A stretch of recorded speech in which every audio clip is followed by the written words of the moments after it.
The listing went live on a Tuesday morning. For bedrooms, 2.5 baths, private dock on Lake Champlain, $1.2 million. And the name on that listing, the name of the seller, was mine. Carol N. Bennett. That was my name. My house. The house my husband Robert and I built with our own hands on that lake 31 years ago. And I hadn't listed it. I hadn't signed anything. I hadn't said a word to a single soul about selling. But there it was. On the MLS. With a power of attorney on file naming my daughter as my attorney in fact. So here is my question for you. And I want you to sit with it until I get to the end. What do you do when the person trying to steal from you is someone you taught to walk? Welcome back to Ethan's Love Sip, the place where we sit down, pour something warm, and tell the stories that remind us who we really are. I'm so glad you're here. Stay with me until the end because this one does not end the way you'd expect. And when we get there, I want to know, what would you have done in my place? My name is Carol Bennett. I'm 68 years old, and I spent 35 years as a hydrographic surveyor. If you don't know what that is, here's the short version. I measured water.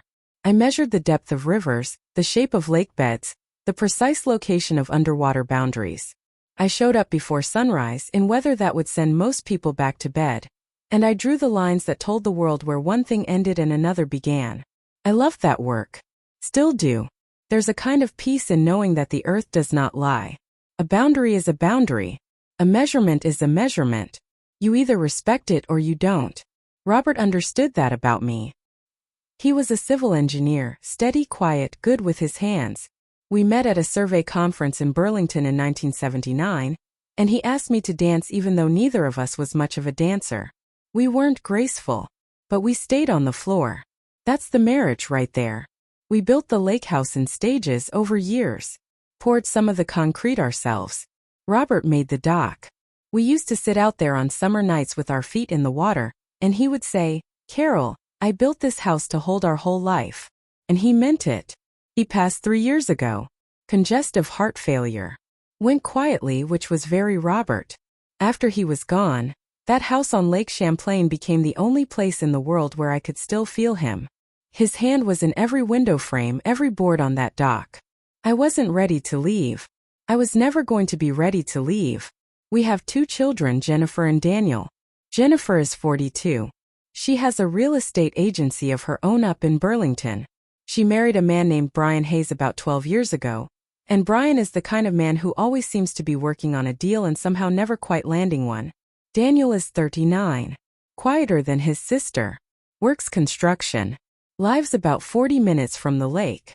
Now, I want you to understand something before I go further. I am not a dramatic woman. I don't look for conflict. When Jennifer's agency started struggling, I didn't say a word. When I noticed Brian making comments at the dinner table about the property value of the lake house, I let it pass. I poured more coffee. I changed the subject. I had no idea how bad things had gotten. Not yet. The call came from an old colleague of mine, Donna Russell. She'd moved over to title work after we both retired from the Survey Corps. We stayed in touch the way old work friends do. Cards at Christmas, the occasional phone call. Donna called me on a Thursday afternoon in September. I remember I was outside pulling the last of the tomatoes before the frost got them. She didn't say hello. She just said, "Carol, is your lake house for sale?"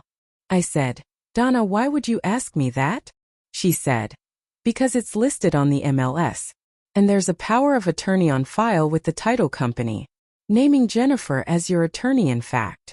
I stood there in the garden with my hand full of tomatoes and I could not speak. Now I want to ask you something, and I want you to drop your answer in the comments below. Because this is the moment I keep turning over in my mind even now. Would you have called Jennifer right then? Would you have confronted her?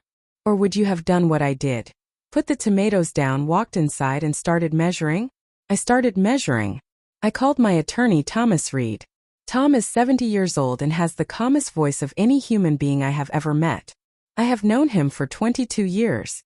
I said, "Tom, someone has filed a power of attorney with my signature on it. And I never signed one." Silence for a moment. Then he said, "Carol, don't touch anything. Don't call anyone. Come see me tomorrow morning." I went the next morning. Tom had already pulled the document. We looked at it together. My signature, or what was supposed to be my signature, was on the notarization line. It had been witnessed and stamped by a notary named Larry Dawson. I had never met Larry Dawson. I had certainly never invited him into my home to witness any signature. But what Tom showed me next was the thing that took my breath away. Jennifer had a printer in her home office. And when the investigators later went through that printer tray, they found 21 practice attempts. 21 sheets of paper where she had practiced signing my name, Carolyn Bennett, over and over again, until she found one she thought was close enough. She actually wrote the words in her own handwriting on the sheet she chose. Close enough. If you have ever made something with your own hands, poured your whole life into it, and then watched someone treat it like it didn't matter, then you already know what it felt like to sit in Tom's office and look at those words. Close enough. That was all my 31 years on that lake were worth to her. Close enough. And here is what I kept coming back to: my son Daniel had known. He'd known the whole time. And he had said nothing. Was Daniel a coward in that moment or just confused? I want you to tell me in the comments, because I've gone back and forth on it more times than I can count. Tom and I talked for 3 hours that day. And by the end of those 3 hours we had a plan. I want to be clear about something. I am a surveyor. I do not guess. I do not assume. I measure and then I act on what is true. That is the only way I know how to operate. So I did not call the police. Not yet. Jennifer would have destroyed the evidence within an hour, and it would have been my word against hers. I did not confront her. Not yet.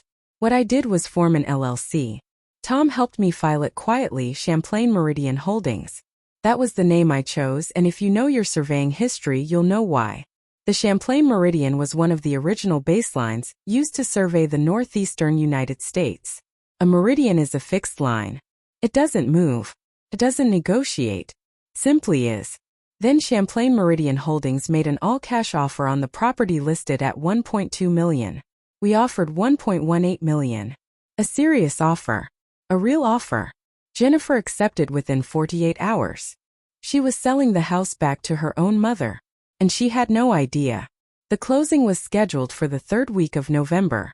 That morning I wore the same wool blazer I'd worn to my first survey job, back in 1981. Robert had bought it for me. It still fit, which I took as a sign. I drove to Burlington alone. The closing was held in a conference room at the title company. Jennifer was there with Brian. They were dressed up. Brian had on a tie. Jennifer kept checking her phone.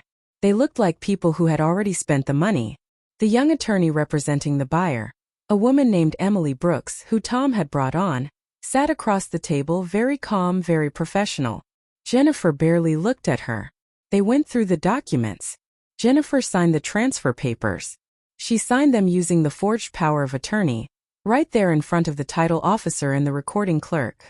She signed my name to transfer my house to a buyer she'd never met. And then Emily Brooks stood up, walked to the conference room door, and opened it. And I walked in. I want to tell you, and I say this with complete honesty, I was not angry in that moment. I was not nervous. I felt exactly the way I used to feel when I was setting a benchmark. Precise. Clear. Sure of the ground beneath my feet. I sat down at the table. Jennifer's face went white. Brian grabbed her arm. Neither of them said a word. I opened the folder I'd brought with me and I laid the evidence on the table, piece by piece. The forged power of attorney. The 21 practice signatures. A still image from my security camera showing that no notary, no witness, no one had come to my home on the day the document claimed to have been signed. And a handwriting analysis, done by a professional examiner Tom had hired, connecting Brian directly to the notary's paperwork. The $200 cash payment to Larry Dawson. All of it. And then I showed her one more thing. The listing she had put on the MLS described my property as .83 acres. But in 1988 I had surveyed that lot myself. I know that lot the way I know my own heartbeat. It is 1.14 acres. She had also erased an easement from the property description. An easement that affected the northern boundary. Jennifer had never once read the survey I drew with my own hands. She'd looked at my home and seen a dollar amount. She had never seen the land.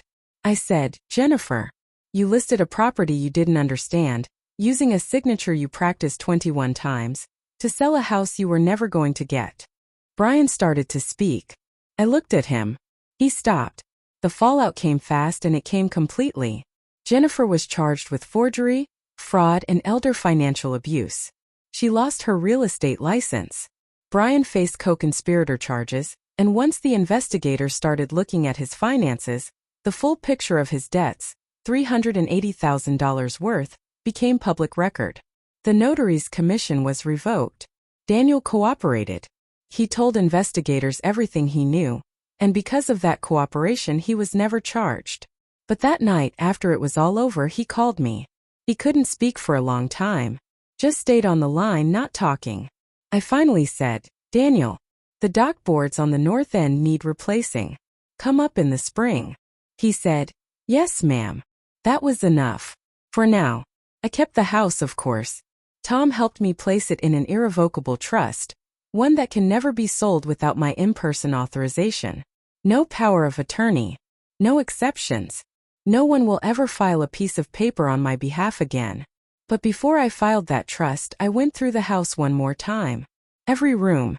And in the cedar chest at the foot of the bed Robert's side, I found something I'd forgotten was there. A letter. Written in his handwriting. He must have put it there sometime in that last year when he knew things were getting harder. I don't know exactly when. I only know I found it when I needed it. I'm not going to read you every word. Those words are mine. But I'll tell you what he said at the end. He wrote, "Carol, north is always north. You know where you stand. Don't let anyone tell you different." Robert gave me a copper compass the year we met. I've carried it for 46 years. He knew that. He knew what those words would mean to me. North is always north.